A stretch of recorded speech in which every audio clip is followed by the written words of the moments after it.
అయితే ఆ సంస్థ మీద దాడి చేశారు. దానికి సంబంధించి అన్ని పార్టీలు కూడా దీన్ని ఖండిస్తున్నాయి. అంటే విషయం చెప్తానండి చెప్పండి. విజిత గారు ఈ పత్రిక ముసుగులో లేకపోతే టీవీ ముసుగులో ఒక వ్యక్తి యొక్క వ్యక్తిత్వాన్ని హననం చేయడం ఏ ఏ ఏ రాజ్యాంగం ఇచ్చిందని హక్కు? ఏ రాజ్యాంగం ఇచ్చింది?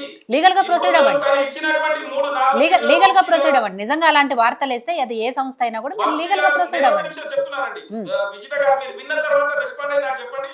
100% అలా ఆన్సర్. నేనేమంటున్నా, ఒక వ్యక్తిత్వ హననం గురించి ఎలాంటి ఏ అధికారి, సీట్ అధికారి, ఫోన్ ట్యాపింగ్ విషయంలో సీట్ అధికారి కానీ విచారణాధికారి బయటకు వచ్చి చెప్పకుండానే ఒక టీవీ ముసుగులో ఒక వ్యక్తి, ఒక రాష్ట్ర ముఖ్యమంత్రి, హైదరాబాద్ బ్రాండ్ ఇమేజ్ పెంచినటువంటి వ్యక్తి మీద ఏం మాట్లాడుతున్నారు, ఎలాంటి తమ్నేల్ పెట్టి పంపిస్తారండి? ఏ అధికారం ఉందండి? అంటే పత్రికా స్వేచ్ఛ, ఫోర్త్ ఎస్టేట్ అనేది ఆయన సొంత జాగిరా? ఆయన వంశీ గారిది ఒక వ్యక్తి హననం చేయవచ్చా? ఒక లేడీకి సంబంధించి నువ్వు రాకపోతే, నాకు ఈ రోజు రాత్రికి రాకపోతే నేను చంపేస్తా, ఏ అధికారం, ఏ సాక్ష్యంతో చెప్తున్నావు? నీ వీడియో లీకులు చేసి ఏమున్నాయి నీ దగ్గర? నీ దగ్గర ఉంటే దమ్ముంటే నీ ఛానల్ అయ్యి, లేకపోతే మీలాంటి ఛానల్ టీవీకో ఇంకో టీవీకో పంపించమని చెప్పండి. ఎలాంటివి ఏమీ లేకుండా వ్యక్తి మీద వ్యక్తిగత కక్షలతో కేవలం ఇలాంటి చేస్తే ఊరుకునేది లేదు. ఖచ్చితంగా ఆయనకి ఎంత రాజ్యాంగం ఉందో మాకు అదే రాజ్యాంగం ఉంది. ఆయనకి ఏ రకంగా ప్రజాస్వామ్యం ఉందో మాకు అదే రకంగా ప్రజాస్వామ్యం ఉంది. నేనేమంటున్నానంటే ఇది మంచి పద్ధతి కాదు. ఇది దీనిలో కుట్రలో భాగంగా ఎప్పుడు చంద్రబాబు నాయుడు గారు పనిచేస్తుంటారండి. కావాలని చెప్పేసి ఒక కుట్ర తెరదీయడం, దాన్ని చంద్రబాబు నాయుడు గారు ప్రోత్సహించడం, లేకపోతే వేరే పార్టీ వాళ్ళు ప్రోత్సహించడం, దాన్ని భూతత్వంలో చూడడం. ఈనాటికైనా ఒక్క ఫోన్ ట్యాపింగ్ సంబంధించి గౌరవ కేసీఆర్ గారు కానీ, కేటీఆర్ గారు కానీ, హరీష్ రావు గారు కానీ వేరే వాళ్ళకి ఇప్పటివరకు ఒక అధికారి అయినా ఒక విచారణ పత్రంలో ఒక కాగితం బయటకి ఇచ్చిరా? ఎవరన్నా అధికారి బయటకి అధికారికి వచ్చి చెప్పిరా? Who is he? ఎవరైనా అసలు ఎందుకు చెప్తారు? ఒక వ్యక్తిత్వం గురించి ఒక లేడీస్ ఫోటోలు వేసి వ్యక్తులు చనిపోతే దానిపైన ఇక వాళ్ళని చేయడం, లేకపోతే అధికారులను ఐపీఎస్లను వాళ్ళని అంటగట్టడం, లేకపోతే వాళ్ళ ఏమీ సంబంధం లేనటువంటి దాంట్లో ఒక వ్యక్తిత్వ హననం పాటుపడితే ఇది తీవ్ర చర్యలకు దారి తీస్తుంది. ఇది మంచి సంస్కృతి కాదు. ఎందుకు దారి చేయాల్సి వచ్చింది? అసలు బీఆర్ఎస్ చేసిరని ఎట్లా అంటున్నారు? ఒకవేళ చేసి ఎందుకు దారి చేయాల్సి వచ్చింది? నీతిగా, నిజాయితీగా, న్యాయంగా నీవు ఒక ఫోర్త్ ఎస్టేట్ గా, జర్నలిజం గా నీవు ఒకవేళ ఉన్నట్టు రాస్తే, వాస్తవాలు రాస్తే ఎందుకు దాడి చేయాల్సి వచ్చింది? నేను అడుగుతున్న ప్రశ్న అండి విజిత గారు. ఏది ఏమైనా నేనేమంటున్నా అంటే, ప్రజాస్వామ్యంలో ఒక వ్యక్తి యొక్క వ్యక్తిగత స్వేచ్ఛను హననం చేయడం అనేది మంచి పద్ధతి కాదు. ఇది అన్ని రకాలుగా దారి తీస్తా ఉంది. డెఫినెట్ గా రాజు గారు, అధికారికంగా మీరు ఏదైనా ఉంటే yes you go and fight. ఏ ఆధారాలు లేకుండా నిజంగా ఇలాంటి వార్తలు ప్రసారం చేయడం అది ఏ మీడియా సంస్థ అయినా కూడా తప్పే, దాన్ని కాదని. కానీ దీనికంటే ఓ లీగల్ ప్రొసీజర్ ఉంటుంది, లీగల్ యాక్షన్ తీసుకునే అవకాశం కూడా ఉంది కాబట్టి అది తీసుకోవచ్చు కదా. ఇలా భౌతిక దాడులకు పాల్పడటం ఎంతవరకు కరెక్ట్ అనేది? అంటే మీరు ఇష్టం వచ్చినప్పుడు రాళ్ళతోటి కొడతారు, మీరు ఇష్టం వచ్చినప్పుడు మీరు వాళ్ళ మీద ఏదైనా పోషిస్తారు, వాళ్ళ మీద లేని మీ చేత మీడియా ఉందని చెప్పేసి, ఒక ఛానల్ ఉందని చెప్పేసి ఒక వ్యక్తి పైన ఇష్టం వచ్చినట్టు నిరాధారమైనటువంటి ఆరోపణలతో ఇష్టం వచ్చినట్టు గుర్తు చేస్తారు. అది రాజకీయాలు కూడా కావు, వ్యక్తిత్వానికి సంబంధించి ఫ్యామిలీ, వాళ్ళకు ఒక కొడుకు, బిడ్డ, భార్య, కుటుంబము అన్ని ఉంటాయి. ఇప్పుడు కేటీఆర్ గారికి ఒక కుటుంబం లేదా? భార్య, పిల్లలు లేదా? వాళ్ళ ఇంట్లో ఎదుగుతున్న పిల్లలు లేదా? ఓ రాష్ట్ర ముఖ్యమంత్రి గారి కొడుకు కదా, ఈ రాష్ట్రానికి ఇచ్చేసింది, మంత్రిగా పనిచేసింది కదా, హైదరాబాద్ బ్రాండింగ్ పెంచింది కదా. ఏ రకమైనటువంటి చర్యలకు దారి తీస్తుందని ఎలా మాట్లాడడం?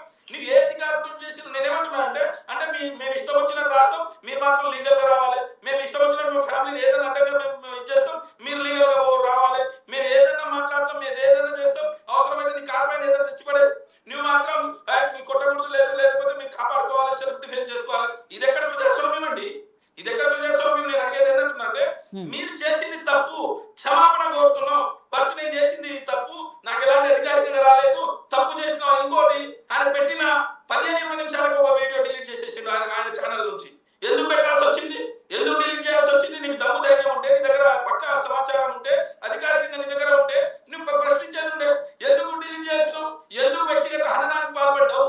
వ్యక్తిగత స్వేచ్ఛకు అంటే ఒక కుటుంబానికి ఇష్టానుసారం దాంట్లో మహిళలను జోడించి మహిళలను మరీ విపరీతమైన ధోరణికి దిగజారు. ఇది మంచి పద్ధతి కాదు. ఇది మీడియా కూడా దానికి లిమిట్స్ ఉంటాయండి. మీడియా కూడా ప్రజాస్వామ్యానికి లోబడి, రాజ్యాంగానికి లోబడి పనిచేయాలి. కానీ ప్రజాస్వామ్యం లేదు, మాకు రాజ్యాంగం లేదు, మాకు చట్టాలు వర్తించవు, మేము ఏమీ చెయ్యము, చట్టం వాళ్ళే మేము వాళ్ళ మీద బుడిదేస్తాం, వాళ్ళు కడుక్కుంటారా, తుడుచుకుంటారా, ఏం చేస్తారో చేసుకొని అని చెప్పేసి ఇది చేయడం మంచి పద్ధతి కాదు. 100% ప్రతి దానికి వాళ్ళ ప్రతిస్పందన ఉంటది. ఖచ్చితంగా 100% వ్యక్తిగత హననానికి పాల్పడితే మేము ఇంక ఇప్పుడు కూడా హెచ్చరిస్తా ఉన్నాం.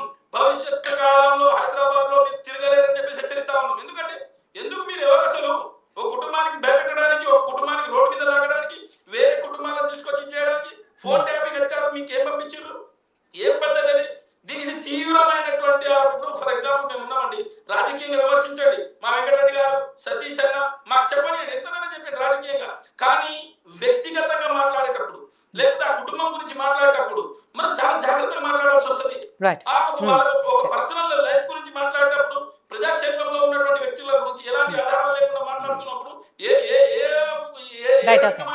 ఎంత ధైర్యం.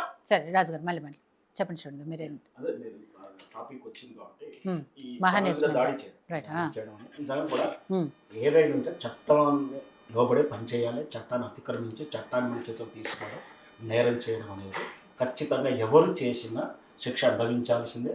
ముఖ్యంగా మీడియా మీద కూడా దాడి చేయడం అనేది కూడా అది మంచి పద్ధతి కాదు. అయితే ఇక్కడ దాడులు జరుగుతూ ఉన్నాయి. ఈ దాడి ఏంటంటే ఏబిఎన్ టీవీ మీదనో సాక్షి టీవీ మీదనో సారీ ఏబిఎన్ కాదు ఏబిఎన్ ఈటీవీ మహాన్యూస్ మీద దాడి జరుగుతూ మాత్రం రౌడీలు గుండాలు. సాక్షి టీవీ మీదనో టీ న్యూస్ మీదనో మా వైఆర్ టీవీ మీదనో మా న్యూస్ లైన్ శంకర్ మీద దాడి జరుగుతూ మాత్రం సంఘ సంస్కృతులు. ఇది జర్నలిజం కాదు.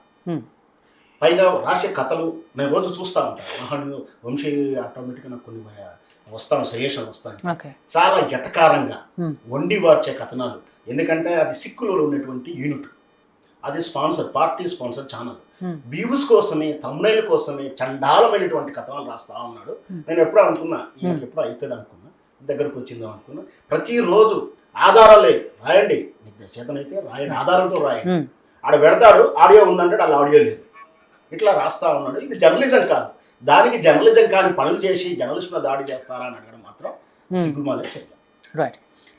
సతీష్ గారు, సరే మన జూబ్లీ హిల్స్ ఉప ఎన్నికకు వస్తే, సరే హైడ్రా విషయంకి వచ్చే పక్కన పెడితే, ఇందాక రాజునాయక్ గారు అన్నట్టు ఈ నియోజకవర్గ పరిధిలో ఏవైతే బోరబండ, షేక్పేట ఇలాంటి ఏరియాలు ఉన్నాయో వాటికి సంబంధించి ఒక రేషన్ కార్డు కానీ లేకపోతే వాళ్ళకి ఇస్తామన్న 6 గ్యారంటీలో ఒక హామీ కానీ నెరవేర్చినప్పుడు ఎలా కాంగ్రెస్ పార్టీ రేపు ఈ సీటు గెలుస్తుంది, ఏం చెప్పి జనాల్లోకి వెళ్తుంది? ఇప్పుడు వాళ్ళు ఏమి ఇచ్చింది ఏం లేదు, వాళ్ళేం కొత్త రేషన్ కార్డు ఇచ్చింది ఏం లేదు, వాళ్ళేం ఇల్లు ఇచ్చింది ఏం లేదు, వాళ్ళేం ఉద్ధరించింది ఏం లేదు. హైదరాబాద్ నగరము పాలన పరంగా అభివృద్ధి జరుపుకుంటూ వస్తూనే ఉంది. గత ప్రభుత్వం తెలుగుదేశం చేసింది, ఆ తర్వాత కాంగ్రెస్ చేసుకుంటూ వచ్చింది, అందులో టీఆర్ఎస్ చేసింది. ఇప్పుడు దాని కంటిన్యూయేషన్లో కాంగ్రెస్ గవర్నమెంటే చేస్తుంది. ఇది అభివృద్ధి భాగంలో జిహెచ్ఎంసీ ఆధ్వర్యంలో జరుగుతుంటుంది. అయితే ఇప్పుడు బీఆర్ఎస్ పార్టీ పరిస్థితి ఎట్లా ఉందంటే, వీళ్ళకు కేసుల మీద కేసులు అవుతున్నాయి. వీళ్ళ మీద విచారణకు ప్రధానమైన వ్యక్తులు వచ్చిపోతున్నారు.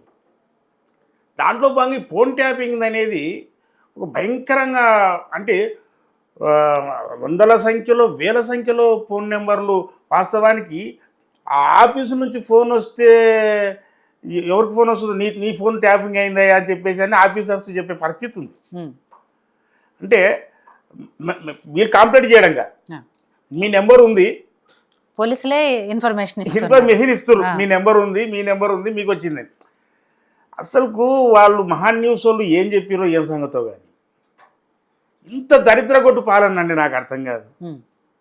ఇంతమంది ఫోన్ ట్యాపింగ్లు ఎందుకు? 13 కోట్ల రూపాయలు ఇచ్చారంట, ఏదో బాండ్స్ పేరుతో